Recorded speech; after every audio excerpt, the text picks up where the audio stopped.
नमस्कार। श्री बिहारी जी की बैठक में आपका स्वागत है। मैं हूँ शैलेंद्र कुमार भारद्वाज। आज हम चर्चा करने जा रहे हैं सहयोग की।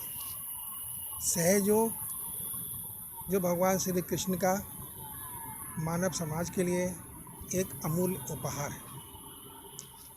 सहयोग का एक जनरल टर्म है कि हम कितनी सहजता से रहते हैं। जो दुनियावी विकार है, काम क्रोध मद लोभ मोह, इनसे हम कितने डिटैच रह पाते हैं।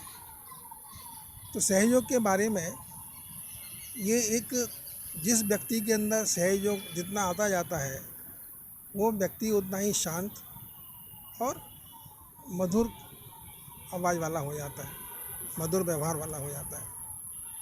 एक कथा है भागवत में। एक बार सभी ऋषि मुनियों ने डिस्कशन हुआ कि सबसे बड़े देवता ऐसे कौन से हैं जिनकी हम लोग पूजा और उपासना करें, उनको हम सबसे बड़ा माने और हम उन्हीं की पूजा उपासना करें। तो जब सब ऋषि मुनि ने तय किया तो फिर ये तय हुआ कि जो भृगु मुनि हैं उनको ये दायित्व सौंपा जाए कि सब देवी देवताओं से मिलकर वो तय करें कौन से ऐसे देवता हैं जो सभी ऋषि मुनियों के लिए सर्वश्रेष्ठ हों और आदर के पात्र हों। भृगु मुनि घूमते रहे, बहुत जगह घूमते रहे, इधर उधर चलते रहे। हर जगह उन्हें कोई ना कोई ऐसी प्रॉब्लम आई जहाँ उनको लगा कि नहीं, ये ठीक नहीं है। अंत में वो भगवान विष्णु के यहाँ पहुँचे, नारायण के यहाँ। नारायण भगवान अपने कक्ष में बैठे थे, लेटे हुए थे। भृगु मुनि को देखते हुए तुरंत खड़े हो गए। लक्ष्मी माता भी बगल में बैठी थी, उनके पाँव दबा रही थी। भृगु मुनि को लगा कि इनका टेस्ट करना चाहिए, तो बातों बातों में मुझसे गुस्सा होने लगे। मैं तुम्हें क्या तमीज़ है, मैं तुमसे मिलने आया हूँ, मैं ऋषि हूँ, भृगु ऋषि मेरा नाम है, और तुम्हें अपने पति के साथ पलंग पर विश्राम कर रहे थे, तुमको मेरे आने का पता नहीं लगा क्या। खूब खरी खोटी भगवान नारायण को भृगु ऋषि ने सुनाई। और अंत में वो इतने गुस्सा हुए कि उन्होंने अपने लात का प्रहार भगवान नारायण की छाती पर किया।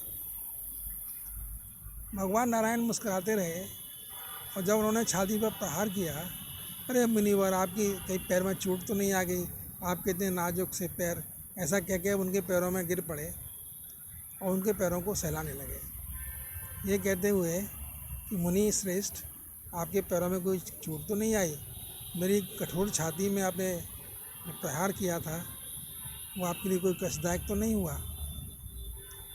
अब भृगु मुनि भगवान नारायण को निहारते रहे, गौर से देखने लगे।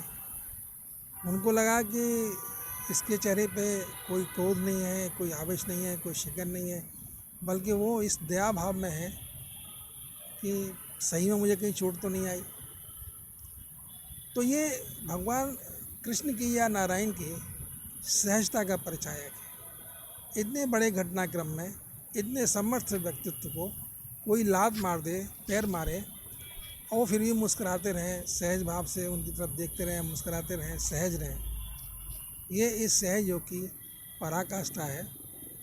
इसके बारे में हम आज अभी इतना ही चर्चा कर रहे हैं, लेकिन ये स्लोली जब हम भगवान कृष्ण की भक्ति की तरफ आगे बढ़ते हैं तो ये उनका प्रसाद है जो हमको मिलता रहता है।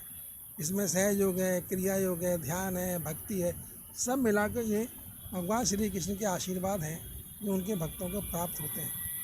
और इसके बाद हम आपको फिर नित्य इसी बारे में बात करते रहेंगे। अभी हम इसमें